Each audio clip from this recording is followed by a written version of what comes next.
We are now live and on the record. Hear ye, hear ye, hear ye. All persons having anything to do before the Honorable, the Justices of the Massachusetts Appeals Court, now sitting at diverse locations within and for the Commonwealth, draw near and give your attention, and you shall be heard. God save the Commonwealth of Massachusetts. Court is open. Morning. Welcome to the Appeals Court. I am William Mead. Sitting with me today are Justices Blake and Nyman. Will be the panel for the case today. As you can see, sometimes there are snafus with Zoom, and we do our best to remedy them. If we lose any connections, we'll do our best to reestablish that connection, and no one will be docked any time for any technical issues. If any of the judges have questions while you're arguing, please pay attention. Sometimes it's hard to interrupt during a Zoom argument. If you see any of us gazing off to the side, it's because our notes are probably on a separate screen and we're not watching ESPN or anything. So with that, we'll call the first case. It's 20P1238, 39 and 40. They were combined for arguments. And with that, Mr. Ravitz. Good morning, Randall Ravitz for the Commonwealth. This court should vacate the motion judge's decision dismissing 9 counts of labor trafficking against the defendant, Martin's Maintenance. In this court's de novo review, the question that should be asked is whether there is any way of viewing the evidence that would have permitted the grand jury to find probable cause to believe that the company committed labor trafficking based on the conduct of Fernando Roland. And there is, based on 2 theories of liability. In concluding otherwise, the motion judge applied certain civil law tests that were inappropriate, and he does not recognize that even if those tests are applied, probable cause should be found. The Mr. first theory. Could I ask you, we have to find there's probable cause under both theories, or is one sufficient? One theory would be sufficient. And as to the 2 theories, one being vicarious liability and one being the collective knowledge doctrine, which do you say is the stronger case for the government? Well, we would say that they're both strong, but that the court would not need to reach the collective knowledge issues if it finds that the simple test for corporate criminal liability that would suffice to establish liability under the first theory is met. And I say that that's a simple test because it has been refined over the course of 50 years, and it's been reduced to 3 elements.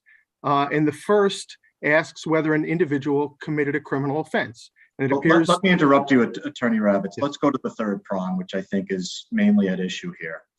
And there's this language from LAL Corporation, quoting from the instructions in Beneficial Finance Corporation.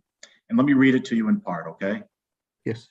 It talks about the agent or principal having, quote, had enough power, duty, responsibility, and authority to act for and in behalf of the corporation to handle the particular business or operation or project of the corporation in which he was engaged at the time that he committed the criminal act, with power of decision as to what he would or would not do while acting for the corporation. My question for you is here, are we talking about the power of decision to perform janitorial services, or are we talking about the power of decision to hire and supervise the victim? We would say that it's the power and authority with respect to cleaning services, but that even if the court were to focus on the power to supervise others, there would be enough to establish probable cause. But I'll go back to. Let me stop you right there. Yes. How do we determine the first part before we get to the either or response that you're giving? Can you guide us? Yes. Well, any conduct, as we discussed in our reply brief, or virtually any conduct, can be characterized in different ways. So, for example, the driver in the Angelo Tedesca case who backed up without using a backup alarm and struck and killed a police officer. His conduct could be characterized as hauling asphalt, in which case it clearly would have been within the scope of his authority, or his conduct could be characterized as striking and killing a police officer, in which case it wouldn't. And so it shouldn't be the case that a defendant can pick which way to characterize the conduct and then proceed from there. But neither does this court need to pick one way of characterizing the conduct, at least not in a circumstance like this, because the question should be, is there any way of characterizing the conduct that would have been supported by the evidence and that would justify a finding of probable cause? And here there was.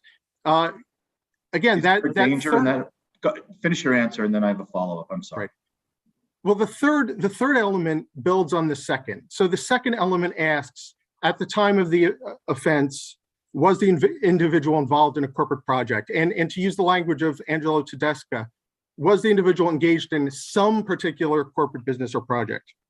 So as long as he was, as long as we can identify some project in which he was involved, and it's supported by the evidence, then we take that project and we move on to the third prong and ask whether he had authority to perform that particular project. So here, the easiest way to answer these questions is to say, yes, he was authorized, he was involved in the corporate project of ensuring the cleaning of clients' facilities. Isn't and then the danger, and I'm going to interrupt you, sorry, isn't the danger in that interpretation that it's overbroad? That under that interpretation, a corporation can be held liable for almost anyone doing anything within, as long as they are performing the job they're hired to do. In other words, if you show up to work, you can just say, well, they showed up to work, so therefore they were working, even if there was frolic and detour that went beyond the scope of their work. Do you understand my concern? It's a poor question, but do you understand the concern? Yes, but the idea is that these three elements are connected. So at the time that the individual was committing the criminal offense, was the individual engaged in some particular business or project? So in other words, there needs to be a connection between those two things, and then a connection between that and whether the work on that particular project was authorized. And part of the reason why this test is a relatively simple one is that it's recognized that corporations benefit from the work of their employees, they benefit from the collective efforts, and they should not be able to take advantage of those benefits without incurring the consequences. And there's a lot of great language to that effect in beneficial finance. Mr. Robbins, don't you have to show that Mr. Rowland was authorized to hire people on behalf of Martins? Well, no, we have to show that he was authorized to engage in the corporate business or project in which some corporate business or project in which he was engaged at the time that he committed the criminal offense. And here, the corporate business or project of ensuring the cleaning of clients' facilities, and this I think also relates to the question previously asked. It's not that it just happened to coincide.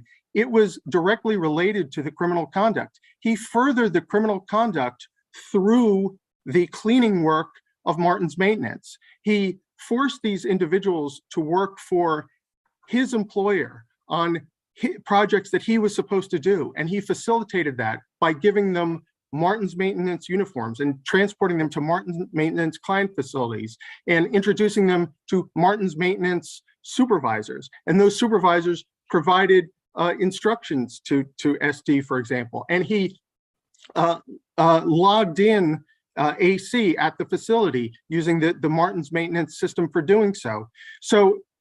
And that's how he furthered his criminal scheme. So here, there was such an integral relationship between his work for the company and his criminal scheme that it makes the application of the test in this particular case rather easy. But doesn't the company have to know all of that, Attorney Ravitz? No, in fact, it's established that the company does not need to know of his criminal activity, and in fact, they can be faced with criminal liability even if they have prohibited conduct of that type. So, for example, in LAL, in the Angelo Tedesco court made this observation. The company had a policy that told bartenders don't serve minors. Well, this bartender served minors anyway, and the company could be criminally liable. And the Angelo Tedesco company had a policy that said, don't back up your truck if your backup alarm isn't working. The driver did it anyway. He was. So I know that found, you say, yes. citing Springfield, that it's mere knowledge, at least under the collective knowledge doctrine. Can you help me with where the knowledge component is under the vicarious liability? Okay, and let me be clear, by the way, I'm not saying that there is no knowledge element for labor trafficking. I'm saying that when we apply the corporate criminal liability test, the corporate officials, the management did not need to know of his conduct. Sure. But there is, of course, a knowledge element to the corporate criminal liability test. And that the word knowingly basically precedes all the other elements of the test. But it is, the mens rea is one of just mere knowledge. It's not specific intent or recklessness. So it does fit within the test for application of the collective knowledge doctrine in Springfield Terminal Railway. So the judge, I believe, in his memorandum of decision, opined that the Commonwealth didn't present evidence that the corporation knowingly benefited from Roland's forced services. So could you speak to that? Sure. The essentially what the judge concluded was that yes, the company benefited, but it didn't realize that it was benefiting as a result of his Roland's criminal conduct, and specifically the judge and the company itself, they rely on an exception to the general rule that an employee's knowledge is imputed to the corporation. So in other words, when we apply the collective knowledge test, we are saying that Roland's own knowledge of his conduct can be imputed to the corporation. And the judge and the company say that it can't be because of an exception, namely the faithless Agent. Thank you, the faithless agent exception. And there are a few reasons why we say that doesn't apply. First is that it's never been applied in an appellate decision in Massachusetts in a criminal case against a corporation. It's also as to whether it should be applied. It's very difficult to reconcile that with the principles that I just said a moment ago, which are well established, that a corporation does not need to know of an employee's conduct, and in fact could have prohibited the type of conduct that was engaged in. The employee could be acting contrary to instructions previously given and policies previously established, and the corporation could still be liable. So it's hard to reconcile this faithless agent concept with those established concepts in the law of corporate criminal liability. Also, the test itself requires both fraudulent conduct toward the principal and an absence of benefit for the principal. And we say here there was neither, because Roland, the idea, the theory as to which, as to why Roland was acting fraudulently towards the company, according to the judge and the company, is that he had the employees give false names. But the fact is that was the type of thing that one manager told SD to do. He suggested that she use someone else's ID, and that in turn was consistent with the company's method of operating. When they would encounter employees, because she'd indicated that her green card was in process. When they would encounter employees who were undocumented, they would send them to one particular subcontractor. They would not make records for such individuals. And so that was consistent with the company's method of operating. And in fact, there was another manager, Brandon Arujo, who suspected that Roland was subbing other people in for him and having other people do his work for him. But he said, the message I keep getting from the company, from all these different people, is just do whatever it takes to get the job done. And in fact, Roland was the type of person, he was the point person. He was the go-to person. If you needed somebody to work on a holiday, or you needed somebody to work long hours, or to go a distance. And so for all those reasons, he looked aside. Other company officials looked aside. They saw that he was at times in two places at once. They saw that he was billing an impossibly high number of hours, and they looked aside. So to say that Roland was defrauding the company would not be fair. Roland was acting consistently with the way that the company operated, and it would also have to be shown, as I said, that there was an absence of benefit for the company. Now the company says, oh, well, now that we got caught, we're in a very difficult situation, and we're not benefiting on the whole. But the fact is, at the time, they were benefiting, because Roland would have SD and AC do work for the company, and the company would invoice its clients, and its clients would be, their orders for cleaning services would be fulfilled.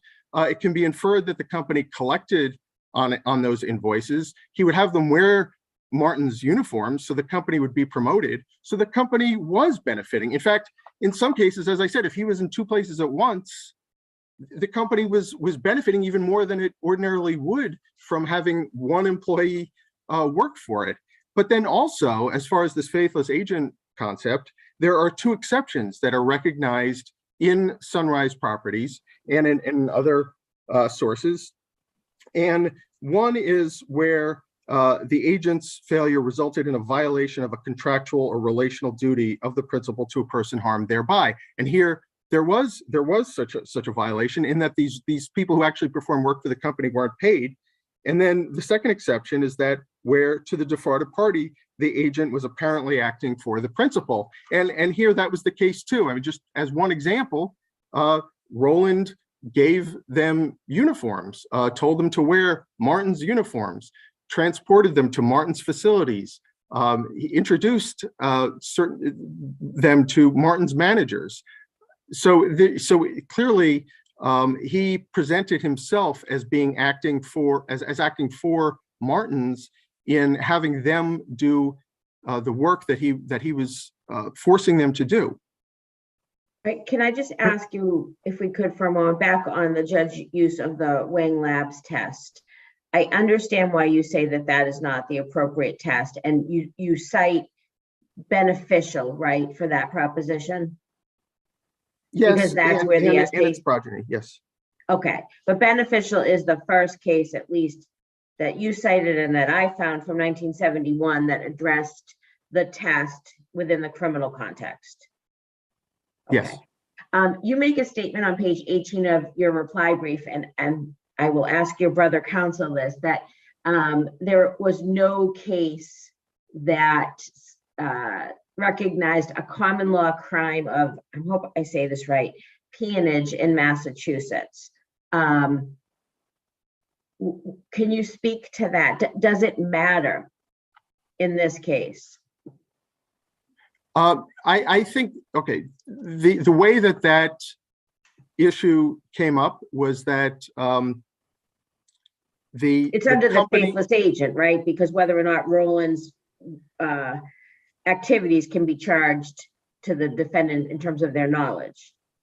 Yes, and that was the company's way of arguing that the collective knowledge doctrine doesn't apply, because under Springfield Terminal Railways, it only applies where there's a crime that was not known to the common law, and they're saying that this crime was known to the common law. But so there's a few things that we say in response. One is that we couldn't locate any case recognizing that as a common law crime in Massachusetts.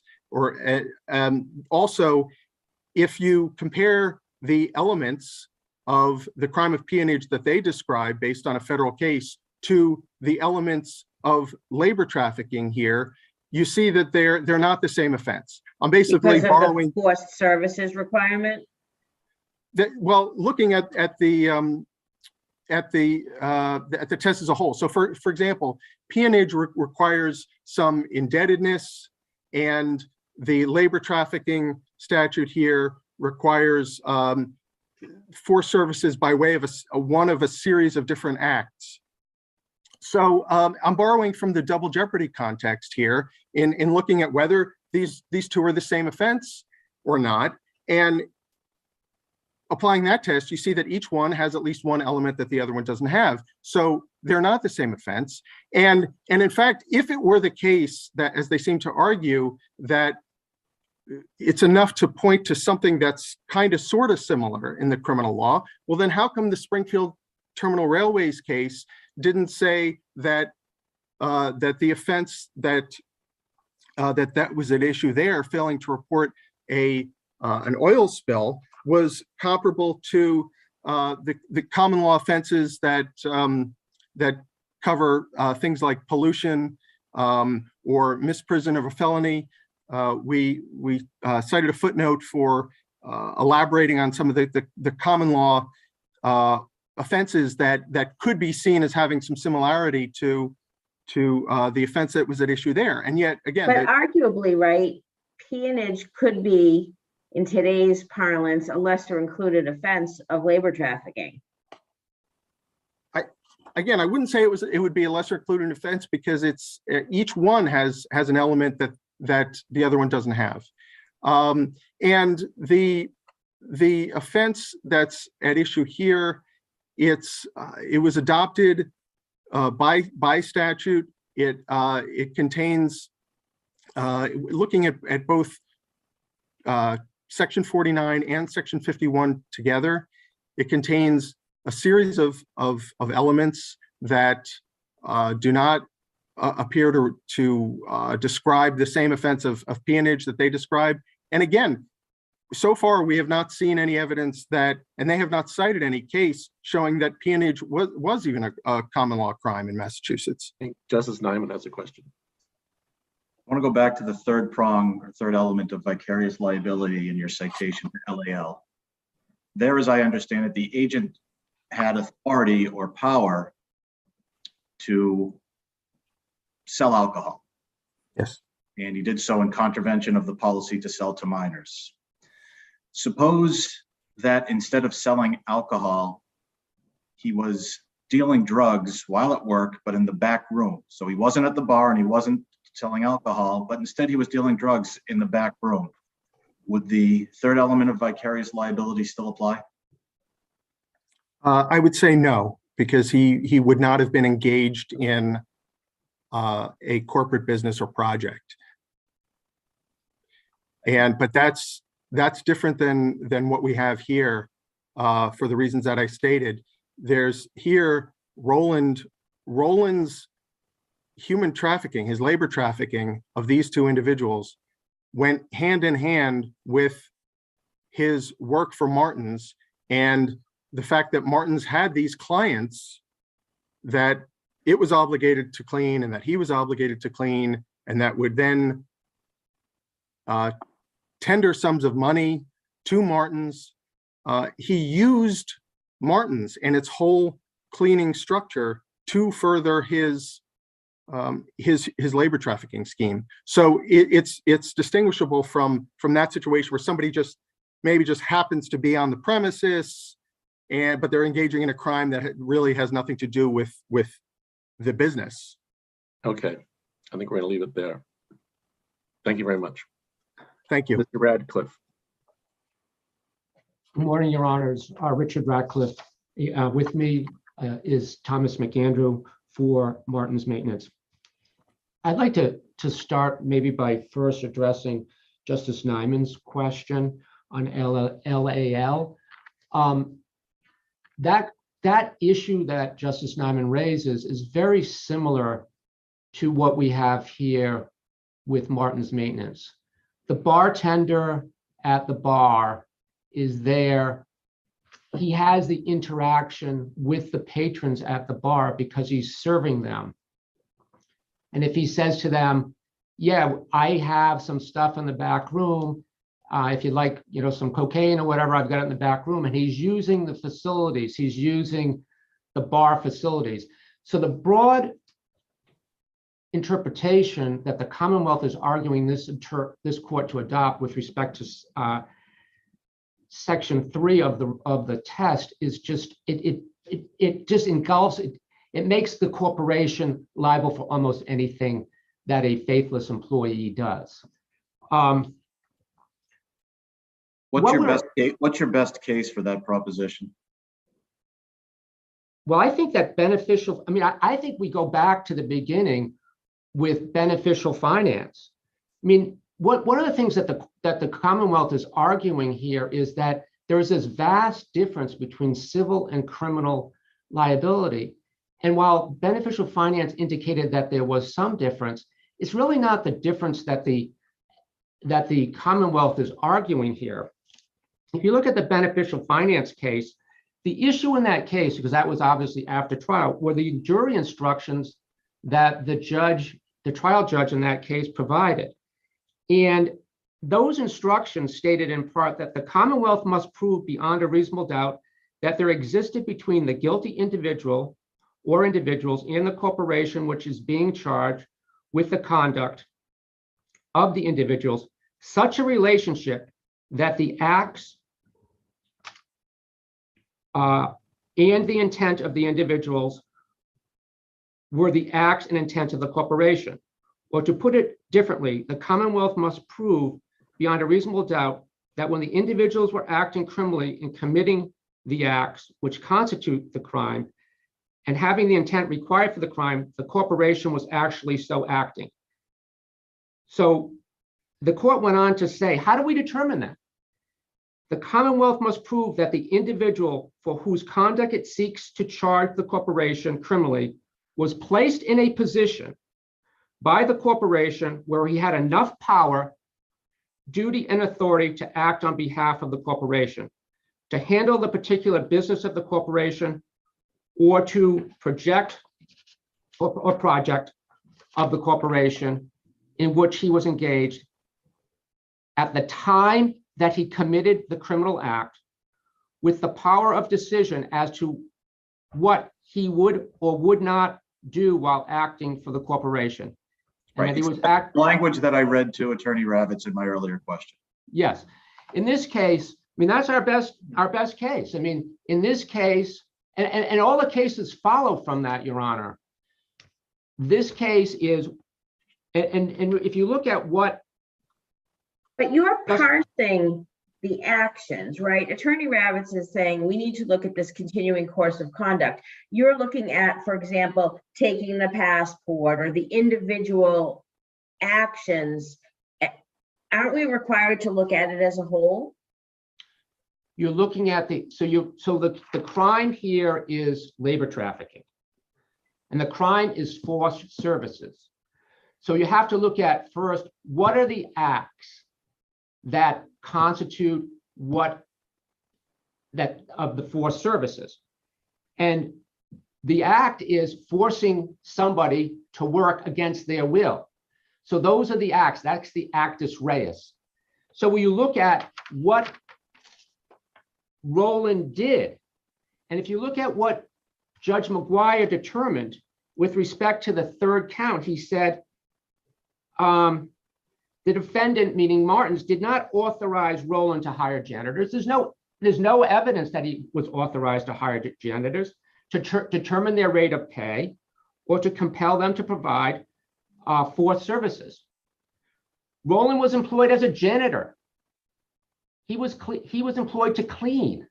He wasn't employed to ensure that the facilities got clean. That's the management's role, to go over and check. Personnel decisions such as hiring other workers or to control the amount and method of paying other janitors, such duties are fundamentally different in kind from the type of work the defendant would authorize Rowland to perform. Example, taking out trash, mopping floors, etc. That's on page 9 of Judge McGuire's decision. At page 10 of his decision, he exerted most of his control over the victims outside of work. He actually controlled all of his control, basically. Everything that constituted, and we point out in our brief as to what the Commonwealth said constituted the forced services of the labor trafficking, taking the passports, everything that he did, threatening them, occurred at a different time than when Roland was actually working. Judge McGuire said he exerted most of his control over the victims outside of work hours and work sites, going so far as to reside SD in order to have control over her life and finances. He goes on at page 10, most of the forced services described above include seizing victims' passports, impoverishing them, physically restraining SD, and threatening to have SD arrested. All occurred outside the work hours in workplaces. He goes on to say the purpose of the scheme was to benefit Roland. In beneficial finance, the purpose of the scheme, the bribery scheme, was to benefit beneficial finance. Then he goes on to say the heart of the scheme was to divert earnings of other workers into his own pocket, Roland's own pocket. And that he says Martins gained no advantage from the diversion of earnings. The cost was the same no matter who did the work. Further, Roland concealed the scheme from the defendant by misrepresenting the identities of the persons who were performing the services. So basically, the Commonwealth is arguing that the civil test is somehow so different. It's really not that different. If you look at the scope of authority and scope of employment are basically the same. But in some ways, counsel, this is almost a sufficiency argument, right? We're at a decidedly lower standard of probable cause. We are, but there is no evidence that was presented. And that's what Judge McGuire determined. There was no evidence that was presented that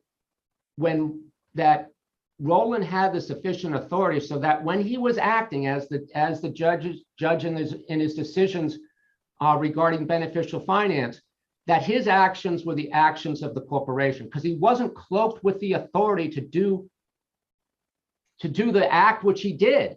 He didn't have the authority to take someone's passport, to threaten them, to actually force them to work. That wasn't his authority. His authority was to go to the place where he was told to go to clean the floors, to clean the windows, whatever else he did. That was the authority that he was cloaked with. So if you look at beneficial finance, that's what you have to focus on. What the Commonwealth is really splitting hairs here is that they're saying that scope of authority and scope of employment are two different things. I mean, if you look at the beneficial finance case, they base it a lot on the MyBread case, which is actually a civil case. We cite in our brief a First Circuit case, United States versus Sonata, at 689 F. 2nd 238 at pages 241 and 242, where the court says, imposing corporate criminal liability where the employee was performing acts of the kind which he was authorized to perform, or said another way, where the agent was acting within the scope of his employment. So authority and scope of employment they have to be basically the same thing, because where does the employee get the authority from? He gets an authority from what he's hired to do. Do you agree that the judge should not have applied the Wang Labs test and instead been directed by beneficial? Well, he didn't really, he cites the Wang Labs test as authority, but he didn't apply the Wang Labs test. If you look at what he said is that he discusses the authority, the scope of authority, and it's almost an afterthought that he puts Wang Labs in, and Wang Labs, as we say, scope of authority is almost the same thing, and that the Commonwealth has seized on that and said this is some big mistake. It's not. In beneficials, the court actually says at page 270, there is no distinction in essence between civil and criminal liability of a corporation. I mean, there is some, they go on to talk about some some small differences, but in essence, there's really no difference.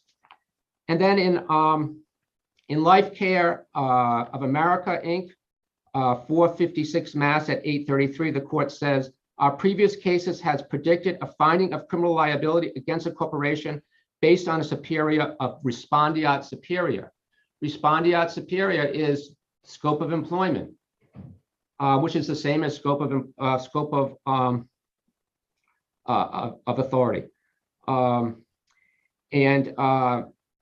Commonwealth. Do you agree with Attorney Ravitz that we don't, if we were hypothetically to find there was probable cause for one theory, that would be sufficient? We don't have to necessarily conclude that there was probable cause under both theories. Well, the case law indicates that there are two theories of determining corporate criminal liability.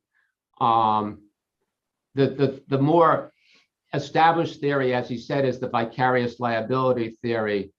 There is the collective knowledge, and we point out why collective knowledge doesn't apply.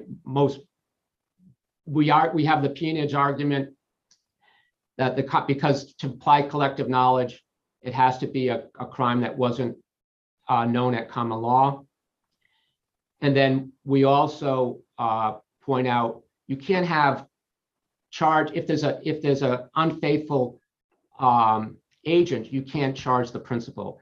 And I don't think there's obviously there is no argument, there's no evidence that Roland was a faithful agent. He was a faithless agent. He was supposed to be working, and he had somebody else working for him. That is the definition of a faithless agent. So, basically, the Commonwealth's argument rises and falls on as far as the section 3 of the test, rises and falls on how you, as Justice Nyman has pointed out, how you describe the authority. And there is no evidence that Mr. Roland was responsible for procuring cleaning services. There is just no evidence of that. As I asked Attorney Ravitz, I asked something to this effect. What guidance do we have in the case law in terms of determining what to look at? And when I say what to look at, I mean in terms of discerning what the specific actus reus was here. So, and what authority so conferred. The actus reus for forced services is that you're forcing somebody to work against their will. And that the acts are things such as restraining the individual, taking the passport, threatening the individual, withholding the pay of the individual, making the person, like in a peonage case, is subservient to them, that they have no free will on their own. They can't leave and say, I don't want to work here. I don't want to work for you. I want to work for somewhere else. That's the very essence for services. And one of the things that I want to point out, and it's in our brief, is that Roland wasn't performing his his scheme of forced services wasn't limited to Martin's maintenance. I mean, he was doing this, as we point out in the records that we received from the grand jury, there were from the Commonwealth that were presented in the grand jury. There were other elements, other times that he had forced services. He had somebody, I believe, SD working at the Islamic Academy, at the woman who owned the Islamic, or some connection with the Islamic Academy at her house. There was another woman who worked at another facility through a temporary agency, where Roland was getting the money. So it's clear here that his scheme, it was Roland's scheme. It wasn't Martin's maintenance scheme. This wasn't just because he worked as a janitor for Martin's Maintenance. He used whatever position he had and whatever way he had to get these women to provide funds for him. And that is the actus reus, Your Honor. So again, there in its reply, the Commonwealth, and Mr. Ravitz mentioned this, in its reply, the Commonwealth mentions Manny Martins as saying, I don't care who the hell cleans the place, but just get the place clean. This was not said to, this was said to Brandon Araujo, not Mr. Rowland. And that he also talked about that Mr. Rowland was sort of a go-to person. There was evidence that Rowland would work on weekends, but there wasn't evidence that Martins had any indication or knew that Rowland was transferring people in and out for him. In our brief, we addressed the collective knowledge, and unless the court has questions, I believe I've addressed it here that peonage was compulsory service.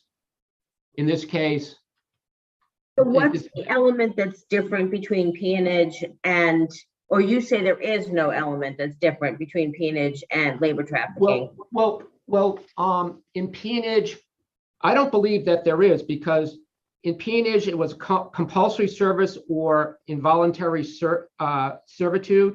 And that's the Kybald versus United States case and United States Supreme Court case at 197 U.S. 207. Peonage was forbidden at common law, and that basically peonage, you were indebted to the person who was forcing you to work. You had a debt to them. Both of these women, I mean, the forced services, Rowland was making them work, and basically he said, you have a debt to me. You owe me for gas. You owe me for rent. All of those things. So they're essentially the same crime, Your Honor. And then again, I recognize that this question is probably outside of the record, but is the case against Rowland still pending? Yes, it is, Your Honor. it is. And then we point out also that Rowland was a faithless agent.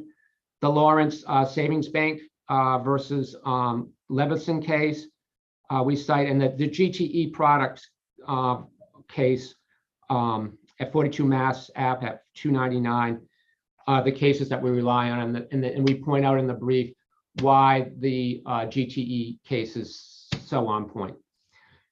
Unless there's further questions, I will end with that. Thank you very much, Your Honors. Being none, thank you. This was well briefed and well. We are now live and on the record. Welcome to the appeals court. I am William Mead. With me today are Justices Blake and Nyman. Each side is provided 15 minutes to argue, and neither is permitted to interrupt the other during argument. If the justices have any questions, we ask you to pause and do your best to answer the question. With that, our next case is 21P123, Klein versus Devote. Ms. Devote, there's a clock in up on the, you can see you have 15 minutes. Go ahead. Yes, thank you, Your Honor. Good morning, Your Honors. As the court is aware, I did not write my brief. I read it and I signed it, but I have little understanding of its content. I represent myself pro se only because I cannot afford counsel until asset division in my divorce is final. Should I be asked any questions, I will do my best. But as the record shows quite clearly, it is doubtful that I will know the answer. Therefore, with the court's permission, I would like to read a short statement of about 450 words. For purposes of what follows, when I say that a finding is wrong, I base that on arguments I made either in my brief or in pleadings in the lower court. The record contains numerous findings concerning my motion practice and litigation conduct that are clearly wrong and that tipped the balance in critical rulings against me. Number one, Judge Sweeney denied my second motion to dismiss because she wrongly found it to be repetitive of my first motion to dismiss.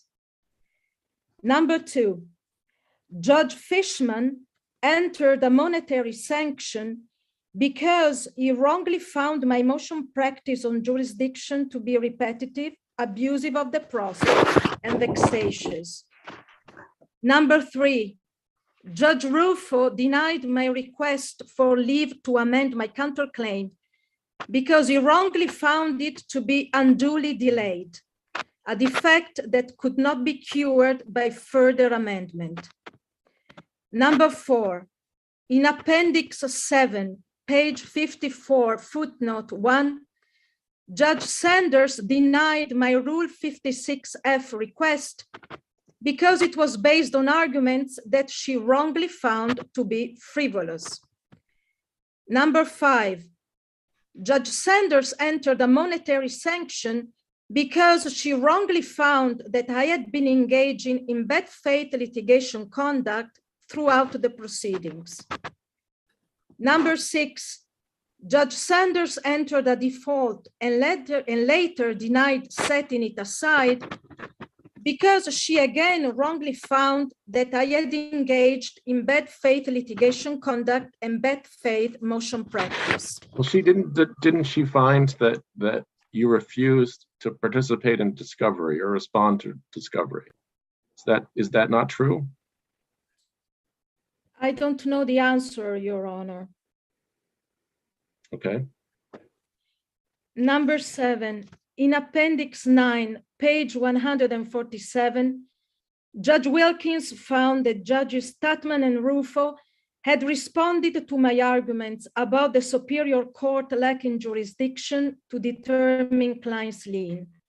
However, these findings were clearly wrong because A, Judge Tutman responded to my argument about the probate court lacking jurisdiction, not the Superior Court.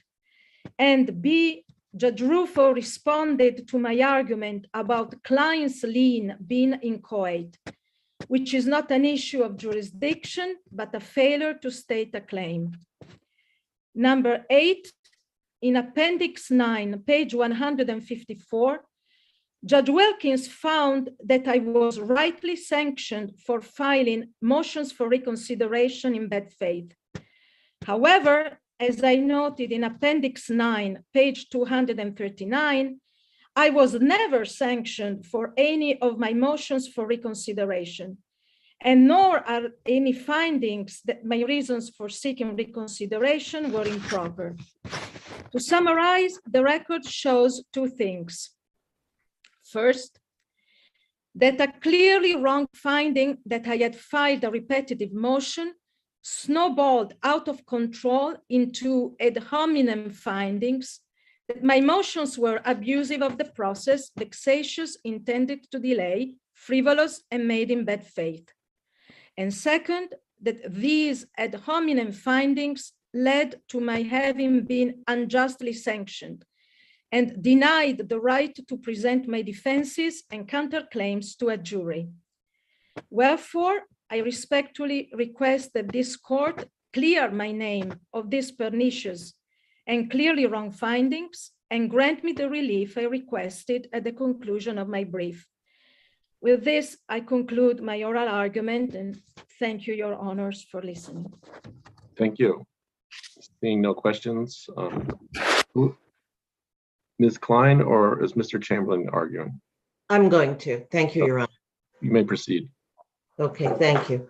I'm going to begin by responding to what Ms. Devotee just said and point out that all of the issues she just mentioned, whether it's granting a stay, imposing sanctions, whether for failure to conduct discovery in good faith or for vexatious litigation conduct, entering or removing a default, and making factual findings, are all issues that are within the sound discretion of the trial judge.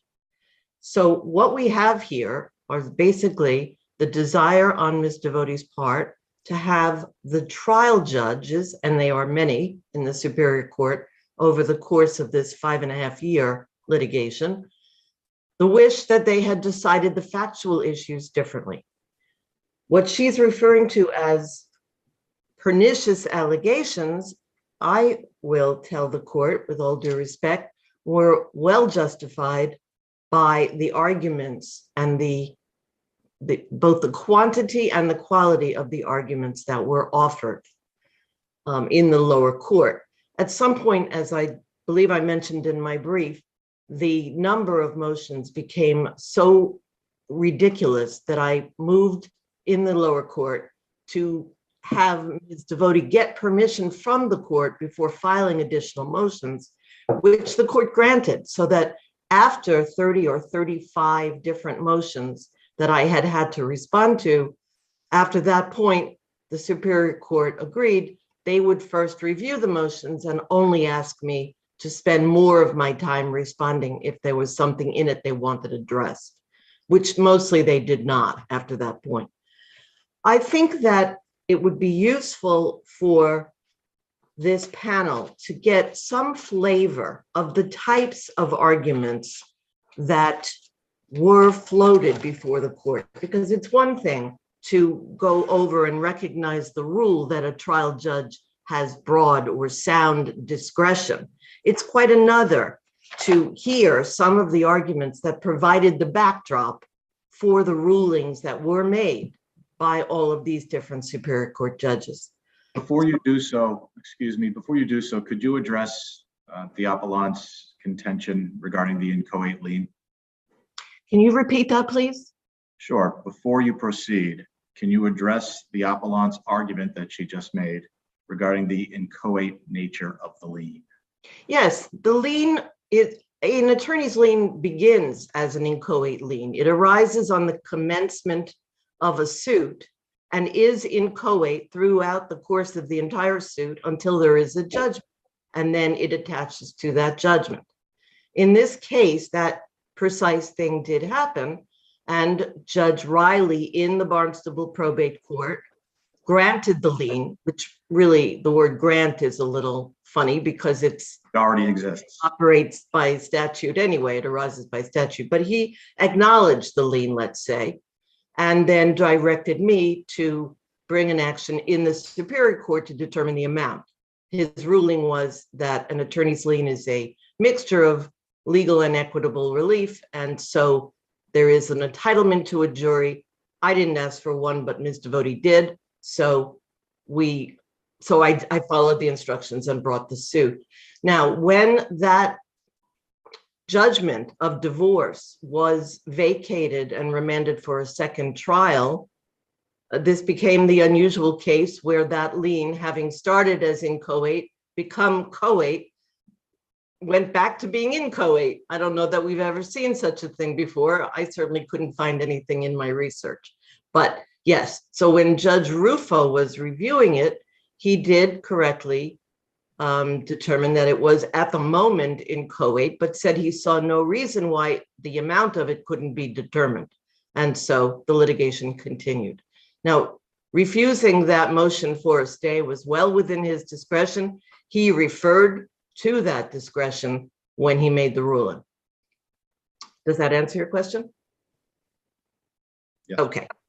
So here are just a sample of some of the arguments that Ms. Devote has floated. Early on in the case, when at the very beginning, she moved to dismiss on the basis that that there was a failure of personal jurisdiction, and her reason was that she did not transact business in the Commonwealth because she was forced to hire counsel, and so her business relationship with me was involuntary, quote unquote.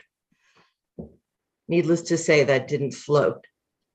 Another argument she made was that the retainer agreement, which she admitted that she signed, never went into effect because she sent me back a copy by email and not an original ink signature. She argued that she was too burdened by the need to learn law and procedures in order to prosecute an appeal from the divorce, that she couldn't also handle this case, and for that reason, it should be dismissed. She argued that she couldn't afford counsel, and for that reason, the case should be dismissed. She argued when it came to responding to my requests for admissions that I violated Rule 11 by including in the requests reference to scandalous material.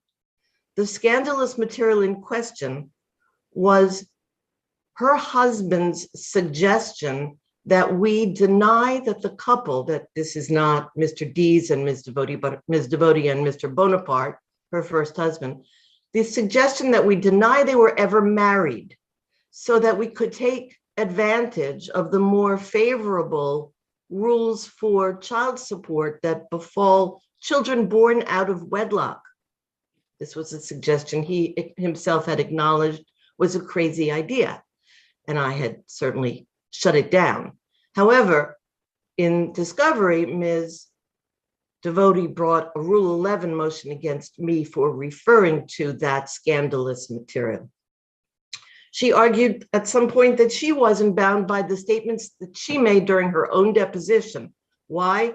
Because the stenographer failed to properly identify her, not because she ever denied that it was she who actually sat for the deposition. She claimed that I had no right to argue that her motion practice was frivolous because I opposed her motion for a stay until after the second divorce, when she would have presumably, she says, gotten money that she could have used to pay a lawyer, because it meant by my opposing that motion for a stay that I got what I asked for, litigating against a layperson. She argued that I was not prejudiced by her failure to answer requests for admissions. We're going to have to hold you there, Attorney Klein. Your time is up. Deemed admitted. Yes. Okay. I'm fine. Thank you very much, Your Honor. Thank you. Mr. Chamberlain. Good morning. Briefly, it is our position that Ms. Devotie's failure to produce either during discovery or in response to the motion for summary judgment, expert evidence or testimony in support of her legal malpractice counterclaim was fatal to that claim. In order to establish a claim for legal malpractice, the plaintiff must prove that the attorney committed a breach of the duty to use reasonable care, that the plaintiff suffered actual loss, and that the attorney's negligence proximately caused that loss. It is well established that an allegation of malpractice is not self-proving, and that expert testimony is generally required to establish, one, the standard of care, the attorney's departure from that standard of care, and in certain cases, including the case at bar, that the attorney's negligence caused damage or loss to the plaintiff. As this court has noted, the manner in which an attorney litigates a divorce action on behalf of a client is not within the common knowledge or experience of lay people, and as such, expert testimony is required. In this case, with regard to her legal malpractice counterclaim, Ms. Devotie did not produce evidence, expert or otherwise, as to what the standard of care was applicable to attorney-client under the facts and circumstances presented. No evidence, expert or otherwise, that attorney-client departed from that standard of care, and no evidence, expert or otherwise, that Ms. Devotie sustained damages as a proximate result of any negligent act or omission on the part of attorney-client. Ms. Devotie's legal malpractice counterclaim, it was based on the manner in which attorney-client handled the divorce, what motions she filed, the timing of those motions, what discoveries she conducted, including an allegation that she should have deposed the husband. Those are all matters beyond the ken of a layperson, all requiring expert witness testimony as correctly determined by Judge Sanders. Additionally, Judge Sanders correctly noted that our legal malpractice plaintiff is alleging negligence in the prosecution of a claim. That plaintiff, that party, must establish that he or she would have obtained a better result had the attorney allegedly exercised adequate skill and care. In this case, Judge Sanders correctly found that Mr. Voti had no reasonable expectation of establishing that. The appeals court reversed and remanded not based upon any negligent act or omission on the part of attorney-client's part, but because of the trial court's abuse of discretion in denying attorney-client's motions to have Mr. Voti participate remotely in the trial. So given the lack of expert testimony, given the lack of any proof of better result, summary judgment was properly entered in attorney-client's favor as to the counterclaim. To the extent that there was any effort by Mr. Voti to delay a ruling on the motion for summary judgment, and to the extent that that was a proper request pursuant to 56F, I would suggest that there is no evidence that Judge Sanders abused her discretion in denying those efforts. The assertion that Mr. Voti was not able to afford an expert was not asserted until late in the case. It was contrary to what she had indicated in her answers to expert interrogatories and her supplemental answers to expert interrogatories. And I think coupled with the litigation conduct of Mr. Voti that's already been discussed, and that formed a backdrop on this, Judge Sanders correctly determined there was no need to further delay the proceedings. Just quickly as to the motion to amend, it's our position that Judge Rufo did not abuse his discretion in denying that motion to amend the counterclaims on the grounds not only of bad faith, dilatory motive, and undue delay, given that it was filed less than 48 hours before Mr. Voti's deposition, which took much effort to get scheduled, and which Mr. Voti said, if we proceeded at that time, just having been presented with this motion to amend the counterclaims, not having a ruling from the court, if we proceeded then, she would not voluntarily make herself available for further deposition. It was clearly an effort to further delay the proceedings. Also, as noted by Judge Rufo and is conceded by Mr. Voti in her opposition materials, both to the summary judgment motion and the motion to amend, many of the proposed amended counterclaims were duplicative of the allegations already included in the original counterclaim. And given that by the time the Rule 56 motion came around, there was still no expert evidence, the proposed amended counterclaims would have been futile. We are now live and on the record. Welcome to the appeals court. I'm William Mead. Sitting with me today are Justices Blake and Nyman will be the panel for your case. And that case is 21P 616 DCF versus Father. I remind you all that this is impounded, so please do not use any names and refer to people by titles or some other designation other than name. With that, Attorney Krasner. Thank you. May it please the court, I'm Sherry Krasner on behalf of Father. My client is watching these proceedings on the live stream. This is not a case about whether DCF used reasonable efforts. Sadly, very sadly, that ship has already sailed. It is a case about whether on this record, there was sufficient, clear and convincing evidence that the termination of father's rights was in the child's best interest. While we don't dispute that father was unavailable at the time of the trial and that a judgment that the child was in need of care and protection could have entered at that time, it is that portion of the judgment that severed all of father's rights to his son that we dispute. Think about the evidence or the lack of evidence that was available to the judge in this case. The case was before the court for 33 months. In those 33 months, my client saw his child perhaps a dozen times, and not once, not even virtually, in the 11 months before trial. For those few contacts that existed, all of those contacts were positive. There's nothing in the record that suggests that father was not appropriate with his child. In those 33 months, there were no service plan tasks for my client. He was never assessed as to what deficiencies existed. And Attorney Krasner, how do you respond to the department's argument that these issues are waived because no abuse of discretion motion or similar pleading was filed in the juvenile court? well, again, as I said, we're not here arguing reasonable efforts. We understand that that may have been waived. But Well, what we're- but your argument, maybe you're recasting it, but it seems to me that it boils down to reasonable efforts because you say the only thing the judge really went on is his prior criminal record and his history with respect to his other two children. There wasn't any other evidence because your client was incarcerated, the visits were stopped. I mean, it seems to me to be a recast of a reasonable efforts argument. Respectfully, I would say it's no efforts. I mean, the department didn't do anything here. And so what we have, the record on which the judge made her decision is just so sparse. And I would remind the court that the standard is clear and convincing evidence. I mean, the judge even concedes that the evidence as to father's older children was anecdotal.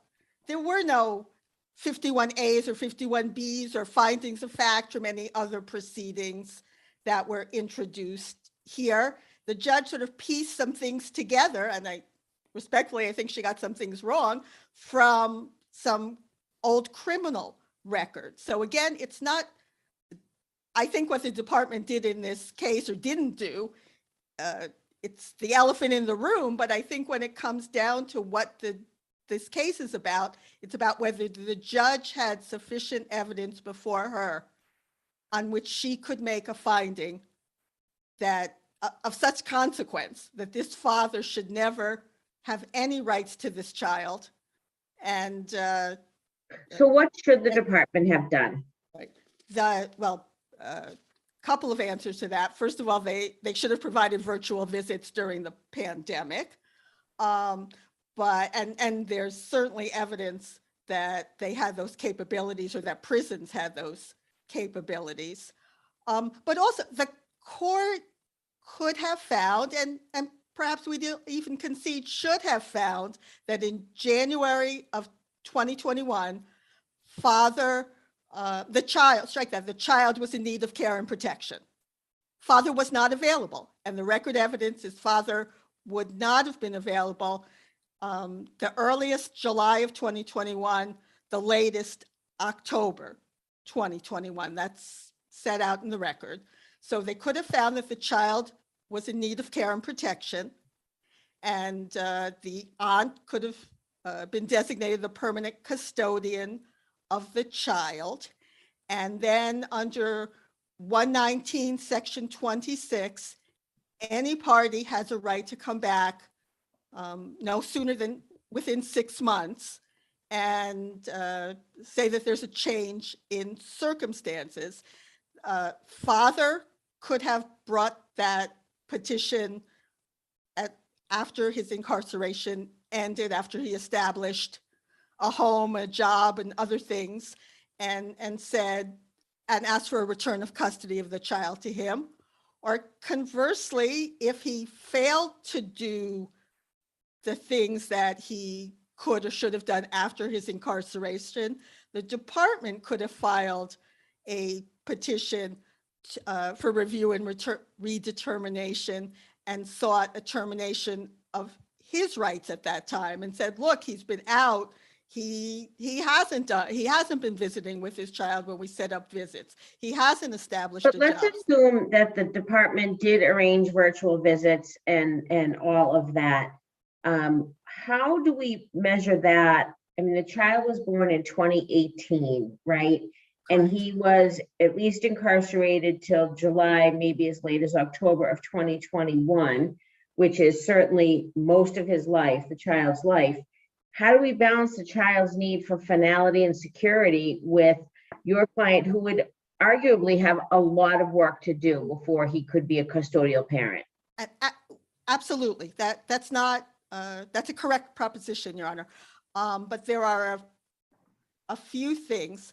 If that was the sole reason that the department was seeking to terminate rights because of the bond that this child, he lived with the aunt, not even when, he was already living with the aunt when the petition was filed. I mean, this Right. is his caretaker. This is who he's bonded to. We don't dispute that.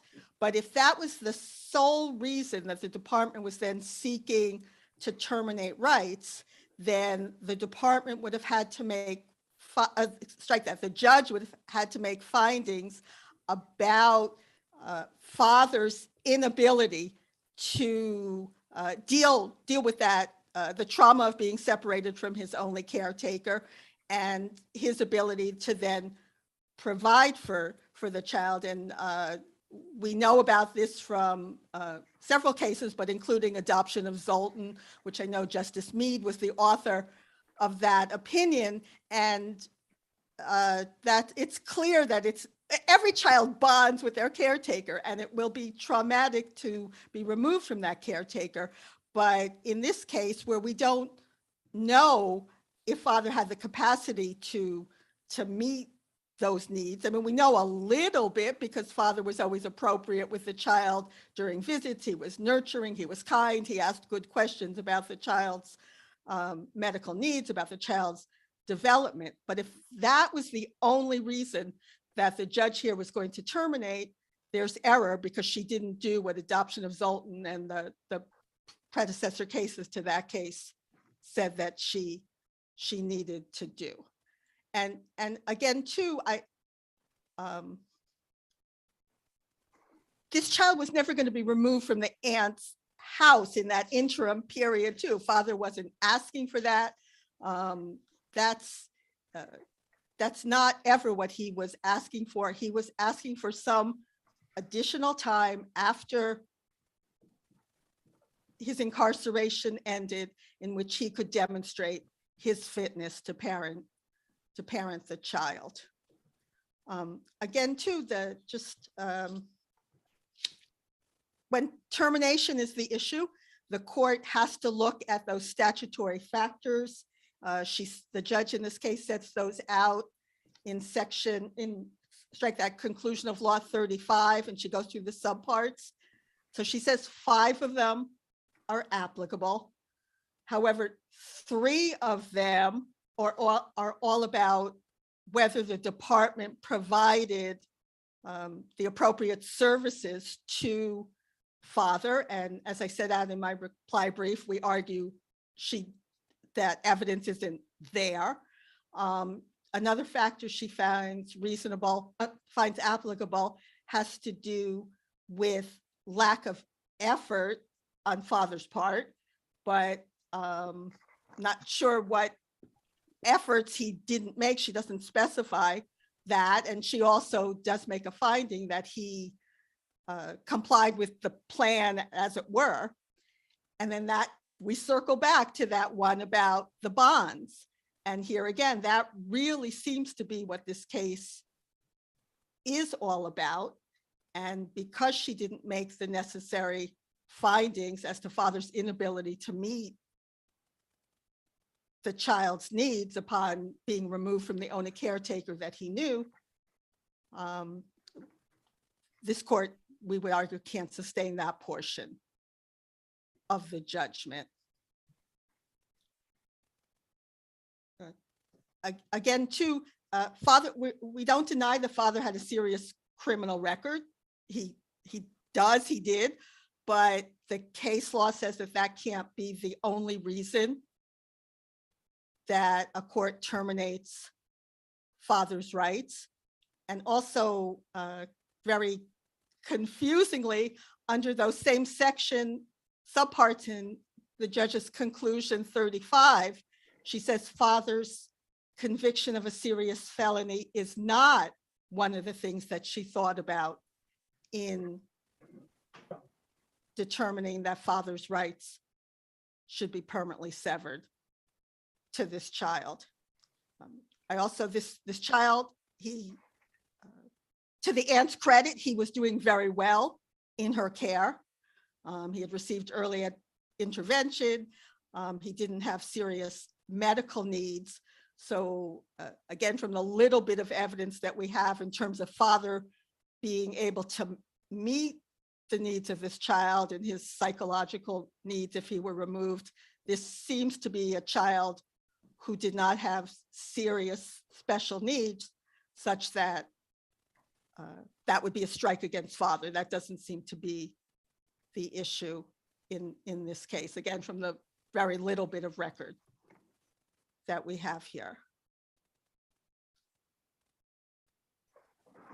If the panel does not have any further questions, I'll do something I never do, but end early and rest of my brief. Thank you. Thank you. Mr. LaFleur. Thank you. Good morning, Your Honors. May it please the court, Assistant Attorney General Michael LaFleur, appearing on behalf of the Appellee Department of Children and Families. The department will be taking 10 minutes of the appellee's time with the balance to counsel for the child. The department asks that you affirm the adjudications and orders of the Boston Juvenile Court. Both parents were obviously unfit at the time of trial, and the court's determination that father's unfitness was likely to continue indefinitely was supported by clear and convincing evidence. As were all the court's ultimate conclusions, the court identified several obvious and significant parental deficiencies beyond the fact of the father's serious criminal history and incarceration in prison at the time of trial, both of which the court appropriately weighed as part of the totality of the circumstances. And its ruling properly made the child's health and safety a paramount but not exclusive concern.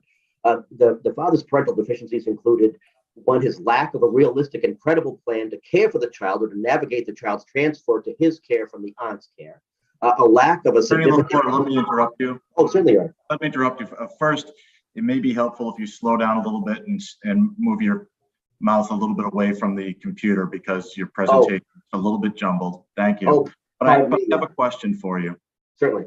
Having read through the record, should we be concerned that the judge's determination here stands for the proposition that a parent who is incarcerated can lose parental rights exclusively on that basis without more? No, I do not think so, Your Honor. Why? That is, so it's clear from the decision here that on the one hand, it's clear from the decision that the court would not have made a different ruling even if the unspecified additional services were offered or a fuller assessment made or virtual visits during the pandemic were conducted. Because the case did not turn on what the father did when he was with the child. It was about whether the father could parent the child or not. And this was based upon the pattern of criminal conduct and recidivism that had gone on for a period of most of the father's adult life, I believe, starting in 2006 and continuing through the time of trial. He had never been available to parent. There was certainly some ample evidence in the record to support the judge's conclusions regarding his relationship with his other children, his lack of a significant parental connection with his other children, and the fact of that as being a harbinger of his capacity to care for this child.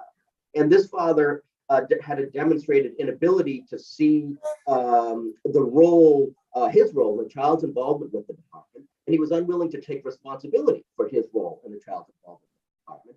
And he had a lack of insight into the connection between his pattern of incarceration and his absence from his children's lives. So there was a lot more than just the father's incarceration. In the court, I think to father's position regarding factor 13 under chapter 210, section 3C, here the court explicitly finds that that's not applicable, that the father is getting out of prison. The concern is not that the father's incarcerated, it's that he has a pattern of conduct that demonstrates unfitness, a lack of insight, a lack of a realistic and credible plan to care for the child. And it's sort of at bottom here, the court properly considered the potential effect on the child of his separation from the aunt, who had voluntarily assumed responsibility from the child for the child from the outset, and was the only family member to have done so, and by all accounts, including fathers, has been doing a wonderful job caring for the child and meeting the child's needs in a stable and loving home environment. And yet that is not the sole and decisive factor. The concern about traumatic separation from the aunt was not the sole and decisive factor. Here, the court just didn't, as it was entitled to do based on its findings, did not credit that the father's receipt of services, which he did credit him for, had effectuated a substantial and material or permanent change in the circumstances that led to his neglect of the child. And that the lack of effort here was the compounding of the lack of a connection with his other children, the demonstrated pattern of absence from his other children's lives, including only a peripheral awareness of his oldest child's circumstances, where the oldest child was in the department's care and father was unaware of whether he had been adopted by his grandfather, and also the lack of insight into what was causing the absence. So here, at bottom, I think the aunt really put it well, where she talked about it during her testimony that the lack of reliability by both parents in their coming in and out of the child's life. Here, I think the court's decision really, I think conclusion of law 37 really sums it up, and I see adoption of Nicole, this court's decision in 1996, as being pretty instructive here. But neither parent has ever cared for this child in a way that the child deserves. And there's no likelihood they ever will. And there's ample evidence to support that. And the aunt will do that. And there was just no reason to wait any longer. And more virtual visits with the child would not have changed that circumstance or undermined that conclusion. And again, I do to follow up on Justice Blake's question of father's counsel.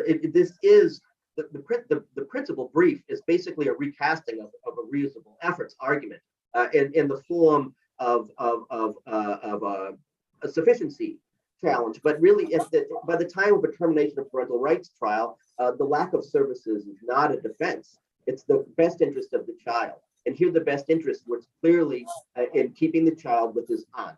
And she was his primary caretaker for his whole life. And there was, again, no reason to believe that virtual visits with a 3-year-old with a father in prison would have ameliorated the profound deficiencies that the court had focused on. Although there were some issues with visitation, it was not terminated. The visitation was not suspended. And father did not avail himself, again, of any of the legal avenues that he could have to complain about visitation to the court. His motion to continue, whose denial he does not contest, did not request relief beyond a continuation of the trial date or any order pertaining to visitation, or even cite the regulation, 110 CMR section 1.10 that he relies heavily on in his principal. The court correctly found that the department made reasonable efforts in the circumstances here. In addition to visits, the father was provided with an action plan and allowed to show progress on tasks, including he was required to engage in a parenting program and make himself available for assessment, and he did that. And he was credited for that. He conferred with a caseworker about programs undertaken while in prison, and he presented certificates showing that he completed them. And again, the court credited that, but that was just not enough to ameliorate his other profound deficiencies, and there was no error in the court's conclusion to that effect, and it was amply supported by the record. The department was not required to bring services into prison for the father. Again, father doesn't identify what service beyond additional virtual visits should have been done. So, and just to sum up briefly with the challenge to the conclusions of law that are raised in father's reply brief, the court was not required to indicate the applicability of the Chapter 210, Section 3C factors in any particular way. And here, the court, in fact, did fully address the applicability of all the 5 identified factors in the totality of its ruling, which again has ample record support, making the adoption of Posey just inapposite to the situation. My reading was clear that the factors 2, 7, and 8 were the key factors. At least that's how I read the decision. Again, here the court is saying that the father's receipt of services had not effectuated a substantial and material or permanent change in the circumstances. It's crediting him for his receipt of services, but it's concerned about the potential traumatic impact on the child, and it's noting that the father's lack of effort, the lack of a realistic plan, the lack of insight into what's causing the recidivism is failing to remedy the conditions that create a risk of harm for the child. again, for those reasons, the department asks that you affirm the adjudications and orders of the prosecutor. Thank you. Ms. DeFeo. Good morning, Your Honor. Jennifer DeFeo. I represent the appellee child. I would like to say to this court, I do believe that this should be affirmed, that the best interest of the child is presented exactly in the words of Judge Hardiman, enough. And I think that that's compelling. This child will be 4 years old next week. For the 33 months that this was pending, he lived with his aunt. His father was incarcerated every single day of this matter. I think that, the court did ask, is the incarceration the only issue? No, it's far and from the only issue. While history definitely can be predictive and relevant, what we need to look at is his present inability to have any type of plan whatsoever as to how he would care for the child upon release. He gave some blanket statements that he would need to have 2 jobs because he has 3 other children whom he needs to support. He stated he would try to find housing. He testified that on his last release, which was between 2016 and 2017, again, he tried to find housing. He didn't find it, he tried. And he worked 2 jobs during that time. The court also found incidents in which father's testimony was not credible. She felt as though father was inconsistent, that he would say on one hand that he had depression. The next testimony, he didn't have depression. One testimony, he stated he saw the service plan and complied with it. The other one, he stated he never saw it. He also has children whom he said he had a great relationship with, but he didn't have a relationship with them. He has twins who he didn't meet until they were approximately 6.5 to 7 years old. This entire time that he's been incarcerated, he's had no relationship. There was nothing to even suggest that he saw the children during that time. So while he also states that he doesn't get in trouble while he was in jail, he was in disciplinary proceedings during the onset of this matter. This gentleman, while he has good intentions, his good intentions don't overcome the best interest of my client. This little boy has had one caretaker. Other than perhaps a few weeks of his life, his aunt, who has been approved to adopt him, has been his sole world. There's been testimony from the aunt, testimony from the adoption supervisor, social worker, that it's a healthy, happy, loving relationship. In order for that to be disrupted, the father would need to show that he has the ability to handle any trauma that would arise from the separation between the child and the aunt. He can't do that. He has not been emotionally available for this child at all, nor has he been available for his other 3 children. And while he can definitely be fit to parent one and not other children, the law is clear on that, but it is predictive. It is something that this court should look at. And I think Judge Hardiman put that into place by stating that without any type of reality that he can present for fitness, it's just not something that's going to happen. Even if the department did fail to use reasonable efforts, and I do understand that that's really not the crux of this case, but it has been mentioned repeatedly, even if it were preserved, the court can still make appropriate orders about the best interest. And that's been spelled out in adoption of Ilona, which is a very critical case. That's in 459 Mass 53. When we look at the fact that DCF has no protective concerns, we look at the fact that the father himself feels as though the aunt is an appropriate placement, even though he would prefer it only be temporary, the child is adjusted. We need to look at the fact that this panel should affirm what has already happened. The judge was very clear in her factors. She elemented out in detail why she felt as though she had complied with Section 3. Unless this court were to find some type of abuse of discretion, some clear error, the court also says that there has to be no support, no evidence whatsoever. And this court should be left with a definitive and firm conviction that a mistake has been committed. That's custody of Eleanor. We do not believe that that's possible, Your Honors. Thank you. Are now live and on the record. Thank you. Welcome to the appeals court. I'm William Mead. With me today are Justices Blake and Nyman will be the panel for your case, which is impounded. So no names. It's 21P 243, row number 22460 versus the Sex Offender Registry Board. Ms. Green. Thank you. May it please the court. Ashley Green here this morning representing my client, Mr. Rowe, who is a 71-year-old man who has not committed a sexual offense in 30 years. He is appealing to this court to reverse the Sex Offender Registry Board's decision that requires him to register as a level 2 sex offender. I'm going to take my arguments in order, obviously jump in at any time. My first argument is in reference to the 9 factors that were applied by the hearing examiner without denoting how much weight was given to each one. Now, the Sex Offender Registry Board has filed 2 16L letters in the last week and a half, I believe. And I know that this court has addressed this issue in those 2 unpublished decisions. And I would like to speak to those. Both of those were my cases. One was reversed and one was upheld. So I'm sorry to interrupt you. I'm sorry to interrupt. Did you say 2 16L letters?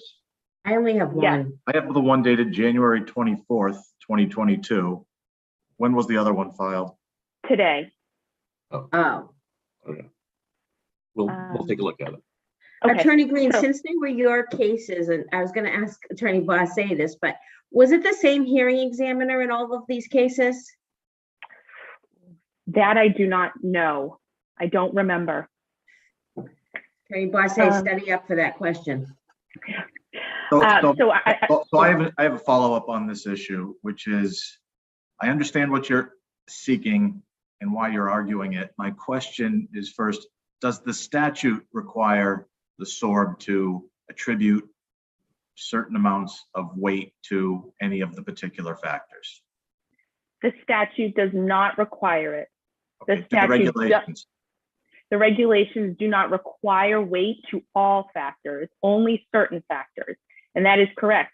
However, the problem becomes when this court and when the Superior Court is reviewing the cases, they have to surmise what the hearing examiner was thinking. And it is impossible for us to know how much weight was given to each if there isn't some explanation. Now, I know I'm asking for specific, threshold, moderate, high, or full. If this court would just not even say it has to be specific, but give some light to how much weight is in each factor, that would at least give us some indication that this wasn't just a checklist approach of the factors to create a decision that reaches, okay, it's a level 2 because I've applied 9 factors that are high risk, 2 factors that are low risk, so I'm going to give them moderate. That's a checklist approach that we know we cannot use in these cases. Did the hearing examiner, in delineating the factors, give some background or context as to why the factors did or did not apply? The hearing examiner in this case, and in many cases, gives one sentence that connects that factor to that case. So for example, it will say the factor 8, let's take for example, weapons, violence, or infliction of bodily harm. The hearing examiner will say, in this case, the petitioner's sex offenses were violent and included use of a gun. This risk factor applies.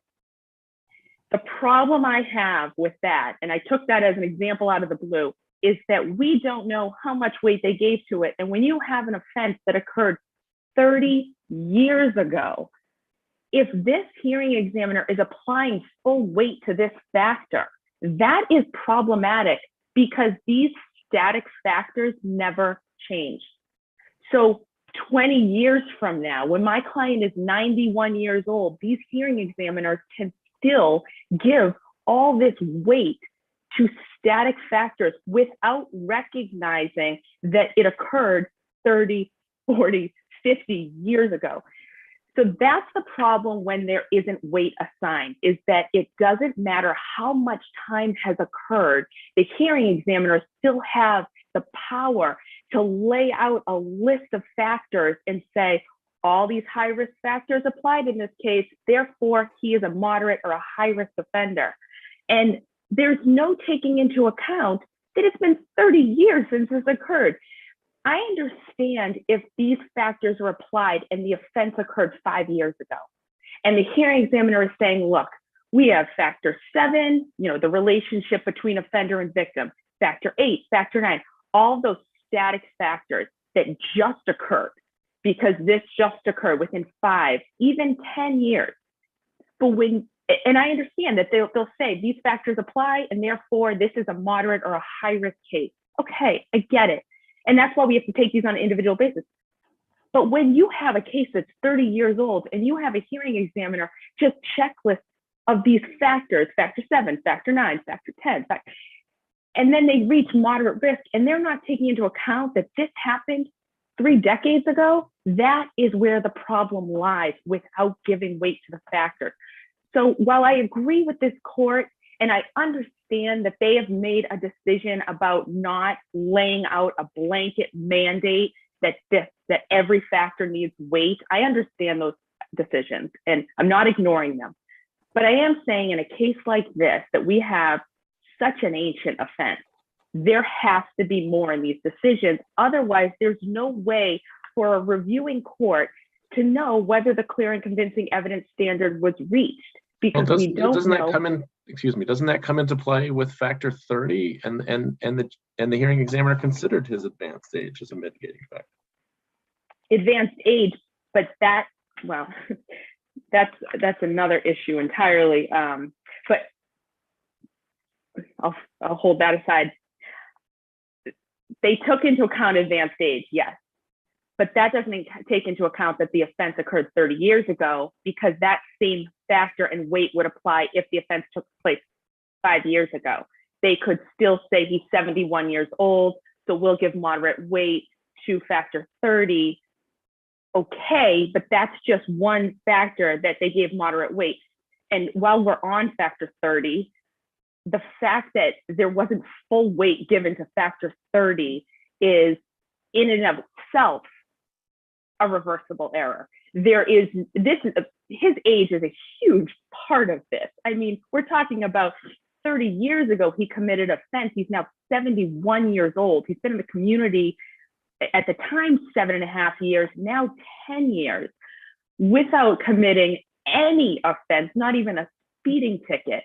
And he's not getting full weight for the fact that he's 71 years old, when all the research shows that his decline of risk of recidivism started at age 40. So these are again, I could go through each and every factor and say how they've been misapplied in this case, but it's almost impossible unless the hearing examiner gives us more in these decisions. The blanket application. Does the fact that your client prevailed in part in his motion for reclassification, i.e. that he was reduced from a level 3 to a level 2, suggest that the hearing examiner did consider the factors and did more than perform a perfunctory review? It would if, to my client, there is a difference between a level 3 and a level 2. And unfortunately, in application, there really is no difference between a level 3 and a level 2. Because of the dissemination. Exactly. Because my client is still broadcast on the internet for the world to see. And so for his purposes, for his everyday life, while the board is going to say, well, we gave him, a reduction in his classification, that's all well and good on paper. Unfortunately, the public does not know the difference between a level 3 and a level 2 sex offender. They see a sex offender living in their neighborhood, and that's all they care about. And in this case, obviously, our argument is that my client should be a level 1 at this point, because he has proven over the decades that he does not present any risk. And the scientific research supports that is cited by the board's regulations. And that's, that goes into more of a factor analysis. And again, I just mentioned factor 30, which should have had absolute full weight. I would like to touch on factor 9, the factor that revolves around the alcohol and substance abuse. You know, if this court wants to hitch its wagon to glaring errors, factor 9 is an absolute glaring error. We're now applying, the hearing examiner is applying. Well, Sorb is conceding that, right? This is the one that Sorb's conceding, but saying there's no prejudice. So could you focus your remarks on the prejudice component? Sure. So the prejudice occurs where they're now, the hearing examiner's case is falling apart, right? Every factor counts. Every ounce of weight going to risk or high risk counts. And if you take out an entire high risk factor, such as factor 9, that further highlights that this hearing examiner's decision cannot withstand judicial scrutiny. And I just think factor 9 was one that I highlighted to such a degree because it is a perfect example of taking something that's in the record and applying it as if it just happened. And this is just such an issue because this was almost 50 years ago when my client was 20, that he had a run-in with the law about a use of, I believe it's a marijuana use. Or, I mean, what are we talking about here? We're trying to figure out who is going to put the community at risk for being sexually assaulted, sexually offended against. And we're now looking at a guy who had an issue with a marijuana charge 50 years ago to say that that somehow heightened his risk to reoffend the community in the future when he's now a 71-year-old man. You know, that in and of itself, you know, requires a reversal. But I think that that in connection with the issues with the weight, or if this court is not inclined to discuss that weight has to be assigned, there is not enough detail or explanation to support an ultimate conclusion that there is a moderate risk of reoffending from this petitioner in particular. And, you know, I think that this all weighs into my third argument, which focuses on the fact that, you know, my client should not be on the internet. Finding that somebody who was in a romantic relationship 30 years ago where there was a sexual assault, and nobody is denying that, and my client paid dearly for it. He was in prison for 20 years for this offense. He served every day of that 20 years. And now to find that he is now subject to a lifetime sentence by having his name and his picture and his address on the internet for his neighbors to see, for his family to see all the time, that is something that is just a bridge too far for a case like this. My client should be a level 1 offender. His information should not be on the internet. He has never posed a risk to children, to the elderly. He had a romantic relationship that went awry. It was an awful incident. Nobody's denying it, but that is not what the board is set up to decide whether or not my client 30 years ago had a criminal offense. That has been decided by a jury.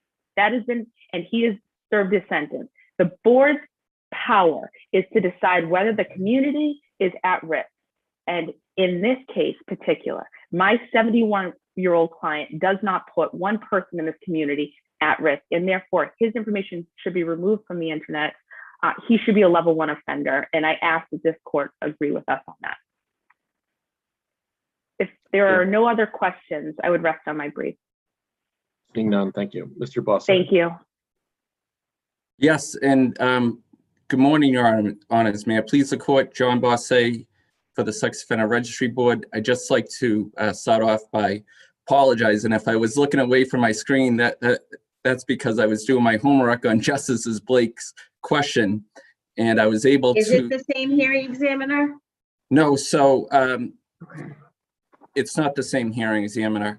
It seems like that your client could avoid a tremendous amount of issues on appeal if they put a little bit of meat on the bones. And I agree, and that's part of the reason why I submitted the two 16L letters. One 16L letter was was dated January 24th, and the other is dated February 1st. And that unpublished case was just published on January 24th. And perhaps I should have put a footnote under February 1st that will be forever remembered as the day Tom Brady retired from the NFL. But I did not do that. Nevertheless, Your Honor. So those two cases essentially say there's no requirement in the statute or the regulations to attribute specific weight to any of these factors. Correct. However, I believe both cases, and they're not precedent, they're unpublished, but both cases also state, geez, it would be a really good idea to do so. And it would be fair to the parties. As Justice Blake said, it might make everyone's life easier in terms of conducting review and analysis. So begs the question, since you have that message, why or why not do so? I understand there's a separation of powers issue here before Justice Mead gets to that, but could you still address my question? Yes. So again, I agree with the unpublished opinions that it would be helpful for the examiners to explain the specific weight that they are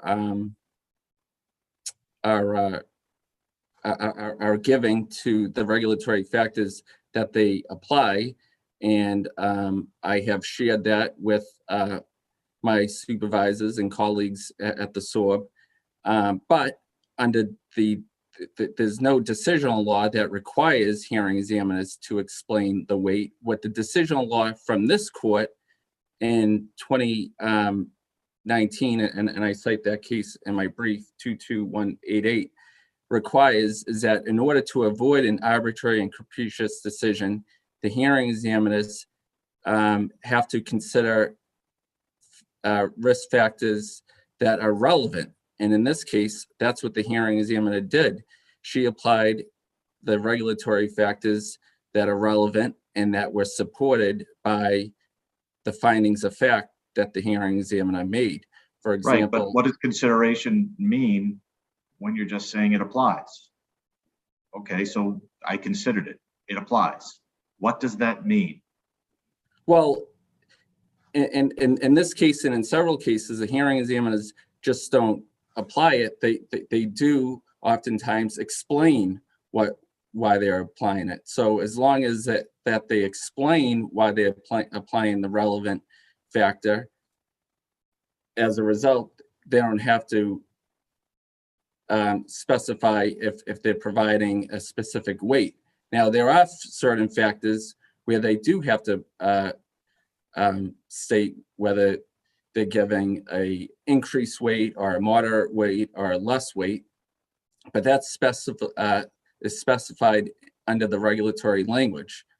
And so again, moving forward, what I can do as board counsel is bring these to the attention to my supervisors. And I do think it's a good idea that, you know, in some cases, the examiners do explain the weight that they're given, but under decisional law that they're not required to. Again, as long as there's evidence, as long as their decision supports that they applied the relevant regulatory factors and they explain why they're applying the factors, then at the end of the day, that they don't have to state the amount of weight that they're given to a particular factor. You know, I don't mean to shoot the messenger at all, Attorney Bosse, and I appreciate what you just said. And I also appreciate your concession on factor 9, but it certainly, it doesn't leave a great taste in one's mouth when you look at, this particular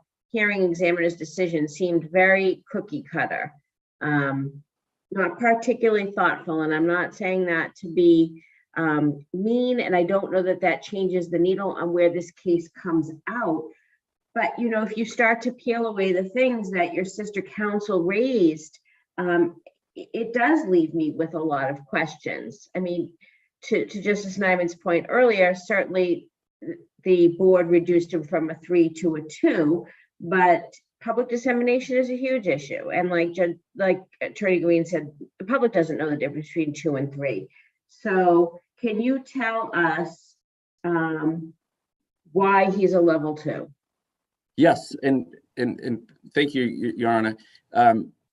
As you know, I conceded on the issue about factor 9. However, that did not prejudice Doe because the hearing examiner only applied minimal weight, and the examiner recognized that since the 1970s that there's been no issues with substance abuse. But why I believe this is a factor 2 case, and why I believe a reasonable person would also believe that, is, we recognize that Doe has had 7 years of offense-free time in the community, which is certainly relevant. And he's also at the age of 69, which is even more relevant.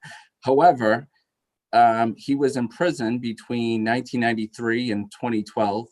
He did not participate in the prison sex offender treatment program, and he did not participate because he denies that he committed the governing sex offense.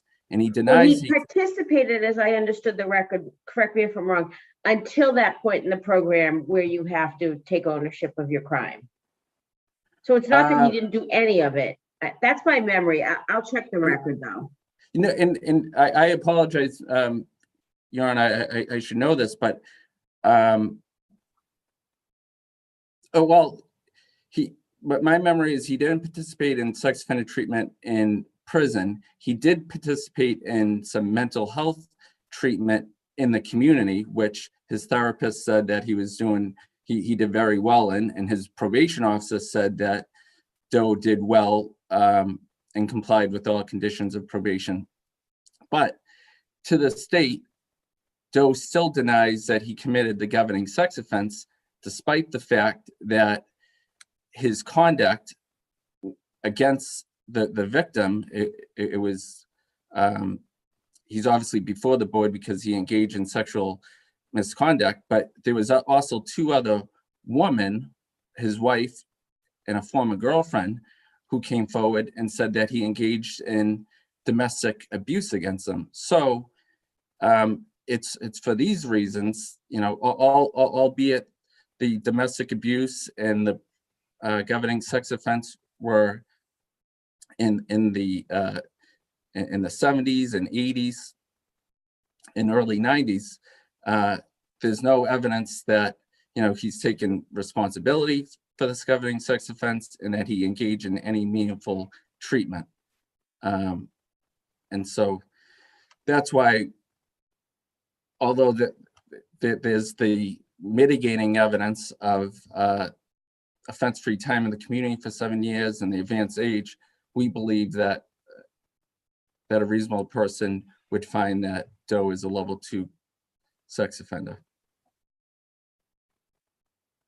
And unless the court has any further questions, the SOAR would rest on its brief. Seeing none, thank you both. We'll take this under advisement. Thank you, Your Honor. Thank you.